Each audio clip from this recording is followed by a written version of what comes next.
Morning, guys. Everything new under the sun.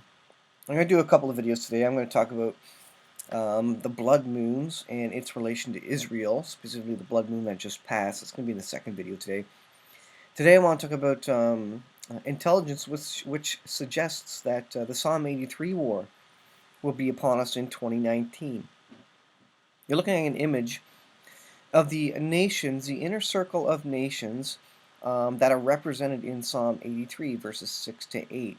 It says the inner circle map overlays the ancient names of the Psalm 83 confederation over their modern day counterparts. Now, I'm looking at an article from ynetnews.com. I'm going to put all these links in the description, of course. You can check them out. But it says Israel could face a three-front war in 2019. And with this most recent buildup, I think that is exactly what's going to occur. Israel could face conflicts on three different fronts: Syria, Lebanon, and the Gaza Strip. At the same time, it says in 2019, according to an annual assessment of the security challenges done by the Institute for National Security Studies, a national security think tank. So you can see effectively all the borders of Israel under conflict. The main three fronts are Syria, Lebanon, and the Gaza Strip, and they are very volatile. Despite the continued mutual deterrence between the sides, there is a potential for military escalation, which could eventually lead to an all-out three-front war. Israel ought to be prepared for this scenario, the assessment says, which was submitted to President Reuven Rivlin last week.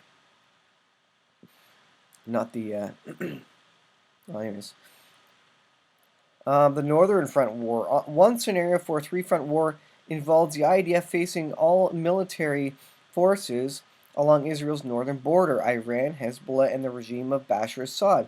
The possible northern border war is the gravest threat Israel faces in the coming year, the report says. Israel has repeatedly taken vigorous military action against Iranian armed depots, and that's exactly what happened the last couple of days here. Significant. Hezbollah fighters on the Syrian-Lebanon border. Due to Assad's successes in Syria, Iran has decided to divert its attention to Iraq and Lebanon. Although Iranian support for its proxy Hezbollah has never ceased, recently more effort has been directed into assisting the terror group in converting its arsenal of unguided projectiles into precision-guided missiles, improving Hezbollah's air defenses. So this is the Lebanon front. This is all part of the arms shipments that Israel is striking hard and fast these days. Israel's ability to thwart Iranian military projects in Lebanon is much more limited than in Syria, it says. Conflict in the south. Here's the Gaza conflict. The potential for yet another Israeli Hamas flare-up is extremely high in 2019, although there are many factors that contribute to this assumption. The three main reasons are deteriorating socio-economic situation in the Strip, sanctions imposed by Hamas in Gaza by Palestinian President Mahmoud Abbas, and the erosion of Israel's deterrence, which was achieved in 2014 Operation Protective Edge. Deteriorating situation in the West Bank. The Trump administration is due to release its deal of the century peace plan to end the Israeli-Palestinian conflict. The chances of the plan's success, however, are slim, this report says. The Palestinian Authority has already rejected the proposal, and the best-case scenario is that Israel would win the blame game, putting the onus of the failure on the latest peace effort on the Palestinians. And then it goes on to talk about the Iran nuclear program, U.S. relations, and this is talking beyond the Psalm 83 war.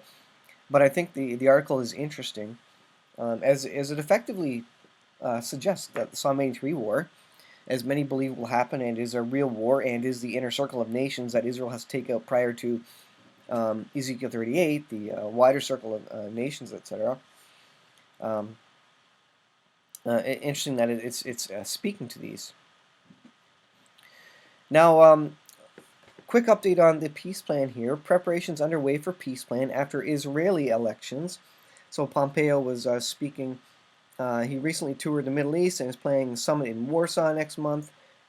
Says the Trump administration has begun laying the groundwork for talks between Israelis and Palestinians, sharing elements of the plan with partners in the region ahead of the anticipated rollout after Israel's April 9th elections.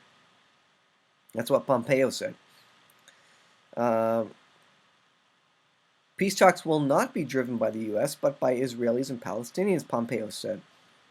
But he did reference U.S.-led process could launch after Israelis go to polls. And it's Trump's stated goal to release the plan before the end of this month, January.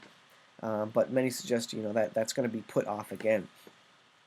So that's the situation. We're getting very close, it seems. News is coming together about the peace plan, about the potential for its release, etc.